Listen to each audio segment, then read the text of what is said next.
కూర్చొని ఆలోచిస్తున్నప్పుడు ఎందుకు చాలా తక్కువ మంది వస్తున్నారు. మోటార్ సర్వీస్ బాగానే వస్తున్నారు. మోటార్ సర్వీస్ కూడా నిండిపోవాలని ఆ ప్రార్థన ఆకాంక్ష. రెండో సర్వీస్కి అసలు దేవుని మందిరానికి చాలా మంది రాకుండా ఉండటానికి కారణం ఏంటి అని ఆలోచించినప్పుడు అసలు క్రీస్తులో మనం ఏమై ఉన్నాము అనేది మనకు తెలియదు. చాలా మందికి తెలియదు. చాలా మందికి ఉన్నటువంటి అవగాహన ఏంటంటే ఏదో మనం ఎవరో వచ్చి వాళ్ళు చెప్పారు, బాప్తిసం తీసుకున్నాము, తర్వాత వాళ్ళు చర్చికి మీరు రావాలి, ప్రతి ఆదివారం రావాలంటున్నారు, నెలకొకసారి బలిస్తారు, ఏదో వెళదాం అనుకుంటున్నారు. అసలు మనము క్రీస్తు మన కొరకు ఏం చేస్తాడు, క్రీస్తులో మనం ఏమై ఉన్నాము అనే విషయాలు చాలా విషయాలు మనకు తెలియదు. కాబట్టి దేవుని మందిరానికి తద్వారా దేవుని యొక్క ఆశీర్వాదానికి మనము సమీపస్తులు ఉండేదానికి బదులు దూరస్తులుగా ఉంటున్నాం.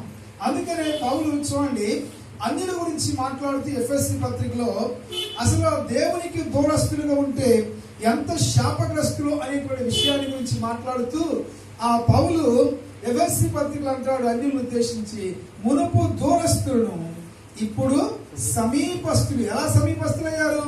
క్రీస్తు రక్తమునందు మీరు సమీపస్తులయ్యారు. అంటే మునుపు దూరస్తులు అంటే అర్థం ఏంటి? దేవుని యొక్క నిబంధనకు దూరంగా ఉన్నారు, దేవుని యొక్క ఆశీర్వాదానికి దూరంగా ఉన్నారు, అదేవిధంగా దేవుని యొక్క వాక్యానికి దూరం ఉన్నారు. వీటన్నిటికి చూడండి, దేనికన్నా మనం దూరంగా ఉన్నాం అనుకోండి, కొన్నిటికి నీకు ఏదన్నా కానీ అది శ్రేష్టమైంది, ఆశీర్వాదకరమైంది, నీకు మేలుకరమైంది అని మీకు తెలిసింది అనుకోండి, దానికి దూరంగా ఉంటే మీరు ఎలా ఉంటారు చెప్పండి? చాలా బాధపడతారు. అలాగే చెప్పండి. పౌలు మరి అన్యులు నిజంగా ఎంత మట్టుకు దేవుని యొక్క ఆశీర్వాదాలు పోగొట్టుకున్నారు అనే విషయాన్ని తెలియజేస్తూ మునుపు దూరస్తున్నారు. అయితే ఇక చూడండి, మొట్టమొదటిగా మన యొక్క గుర్తింపు, మన ఐడెంటిటీ ఏంటో దేవుని యొక్క వాక్యములు మనం చూస్తాము. ఆ మొదటి కొరింథీ పత్రిక 6వ అధ్యాయము 20వ వచనం మీరు గమనించండి.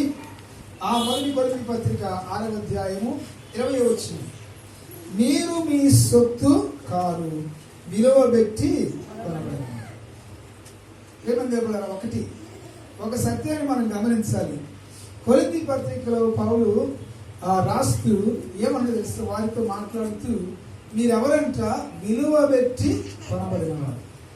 విలువ అంటే అర్థం ఏంటి చూడండి. చాలా విలువ అంటే డబ్బులు చెల్లించారు. విలువ పెట్టి కొనబడిన వారు, అది ఎంత మట్టుకు, అది కూడా ఎలాంటి విలువ? 2 వచనాలు మీకు చూపెడతాను. అపోస్తల కార్యగ్రంథం ఒకసారి చేయండి. అపోస్తల కార్యగ్రంథము 20వ అధ్యాయము 28వ వచనం, దేవుడు తన స్వరక్తమిచ్చి సంపాదించిన తన సంఘం. చూడండి, దేవుడు సంఘం అంటే మనమే, ఇక్కడ కూర్చున్న మనం అందరం కూడా సంఘము. ఆ సంఘాన్ని దేవుడు ఎలా సంపాదించాడో ఇక్కడ దేవుని యొక్క వాక్యంలో పౌలు అంటున్నాడు. దేవుడు ఎలా సంపాదించాడంట? తన స్వరక్తం ఇచ్చి సంపాదించాడు. అలాగే చెప్పండి, మన బిడ్డలు మనకి ఎందుకు చాలా ప్రియమైన వారు చెప్పండి? చెప్పండి, మన బిడ్డలు మనకి ఎందుకు ప్రియమైన వారు? ప్రక్కన బిడ్డలు మనం నీ సొంత బిడ్డల వల్ల నువ్వు ఎందుకు ప్రేమించు? వాళ్ళు చిన్నపిల్లలేగా, లేకపోతే వాళ్ళు బిడ్డలేగా, మనం ఎందుకు ప్రేమించలేదు తెలుసా? వీళ్ళు ఏంటంటే, వీళ్ళలో ఉన్న ప్రత్యేకత ఏంటంటే మన యొక్క రక్తం పంచుకు పుట్టారు, మన శరీరంలో నుండి వచ్చారు. అందుకని మనం ఏం చేస్తామంటే వారిని ఎక్కువగా ప్రేమిస్తాం. అంటే చూడండి, ఏమన్నా తెలుసా, వాడు నా కొడుకండి, నా రక్తం పంచుకుని పుట్టాడు అంటారు. మరి ఇక్కడ యేసయ్య మన గురించి చెప్పేటువంటి మాట ఏంటంటే, పౌలు అంటున్నాడు, దేవుడు తన స్వరక్తం ఇచ్చి ఏం చేశాడు? సంపాదించాడు. అక్కడేమంటున్నాడు? విలువ పెట్టుకున్నాడు అంటున్నాడు. మనం చాలాసార్లు వీటి యొక్క అర్థము మనకు తెలియక ఏం చేస్తున్నామంటే, ఏదో క్రైస్తవులు అయ్యాం కదా, వెళ్ళకపోతే పాస్టర్ గారు బాగా ఇది ఫీల్ అవుతారేమో. నేనేం ఫీల్ కాదు. 4 వచ్చిన వాక్యం చెప్తా, 100 మంది వచ్చిన వాక్యం చెప్తా, కానీ దేవుని ఆశీర్వాదం మీరు కోల్పోతారు. దేవుడు మిమ్మల్ని గురించి దుఃఖపడతారు, దేవుడు మిమ్మల్ని గురించి బాధపడతారు. చూడండి, విలువ పెట్టి కొన్నాం. ఎంత విలువైందో 1వ అధ్యాయము మొదటి పేతురు పత్రిక 1వ అధ్యాయము 19వ వచనం ఒకసారి చదవండి. మొదటి పేతురు పత్రిక 1వ అధ్యాయము 19వ వచనం. త్వరగా. అమూల్యమైన రక్తము చేత అనగా నిర్దోషమును నిష్కళంకమునను గొర్రె పిల్ల వంటి క్రీస్తు రక్తము చేత విమోచింపబడితిరని మీరు ఎవరితో అన్నాడు కలిసి ఈ మాటలు? మనలాంటి క్రైస్తవులతోనే. ఇక చూడండి, ఈ పేతురు పత్రిక రాసేటప్పుడు కొంతమంది శ్రమ వచ్చి చెదిరిపోయి విశ్వాసాన్ని పోగొట్టుకునేటువంటి అంచుల్లో ఉన్నారు. శ్రమను బట్టి వారి విశ్వాసాన్ని వదిలేద్దాం అనుకున్నారు, మళ్ళీ వెనక్కి వెళ్ళిపోదాం అనుకున్నారు. అలాంటి వారికి పేతురు అందుకనే శ్రమల గురించి రాస్తాడు. ఇది వాస్తవంగా పేతురు పత్రిక ఏంటంటే అర్థమైంది, శ్రమలలో విశ్వాసి యొక్క స్పందన, శ్రమలు వచ్చినప్పుడు ఎలా ఉండాలి విశ్వాసి అనే దాని గురించి రాస్తూ, ఇక చూడండి, దానికన్నా ముఖ్యంగా అసలు మీరు ఎవరు అనేటువంటి యేసయ్య మిమ్మల్ని ఎలా కొన్నాడు అనే విషయం చెప్తూ పైన ఒక మాట అంటాడు, పితృపారంపర్యమైన మీ వ్యర్థ ప్రవర్తన విడిచిపెట్టినట్లుగా వెండి బంగారముల వంటి, వెండి బంగారం ఈ క్షయ వస్తువులే కానీ మనకు చాలా విలువైన వస్తువు కదా. బంగారం కొన్న తర్వాత 20,000, బంగారం కొన్న తర్వాత 20,000, 30,000 పెట్టి దాన్ని పోగొట్టుకుంటాం చెప్పండి. ఒకవేళ మర్చిపోయామనుకోండి పరిగెత్తుకుంటూ వెళతాం.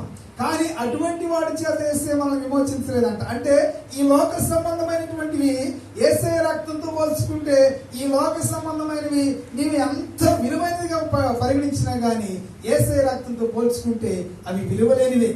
ఇంకొక మాట ఏమన్నాడు తెలుసా? యేసయ్య రక్తం ఎలాంటిదంటే అది నిర్దోషమైనది, నిష్కళంకమైందంట.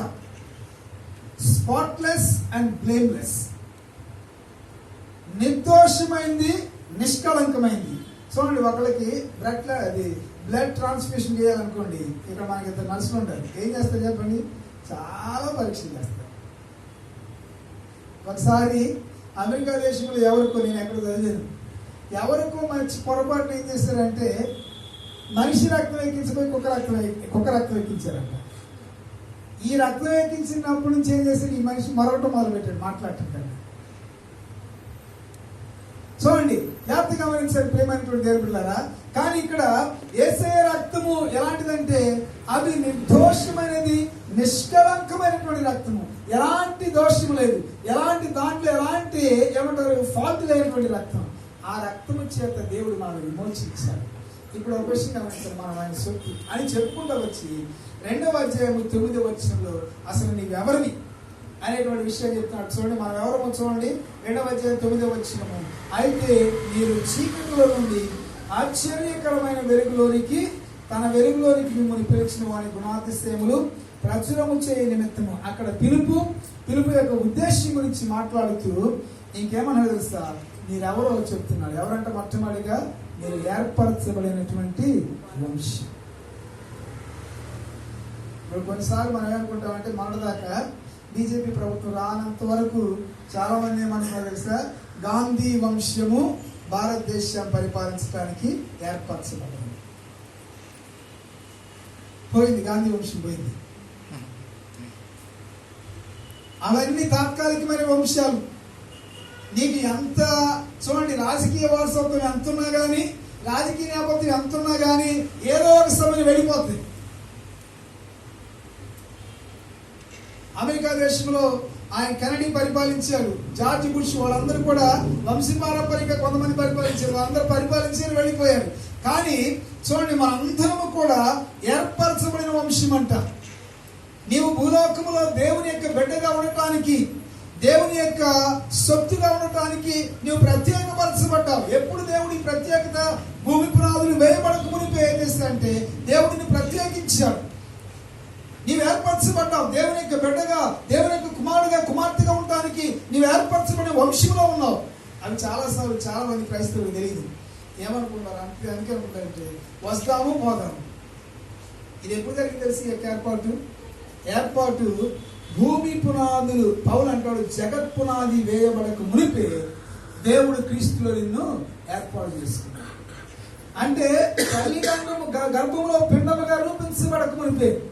చూడండి, తల్లి గర్భంలో బిడ్డ ఉన్నప్పుడు తల్లి కూడా తెలియదు అసలు బిడ్డ ఎలా ఉంటాడు. ఎప్పుడు తెలుసు చెప్పండి? బయట పడ్డప్పుడు మాత్రమే అమ్మ పోలిక, నాన్న పోలిక, మేనమామ పోలిక, అమ్మమ్మ పోలిక అని తెలిసింది. మరి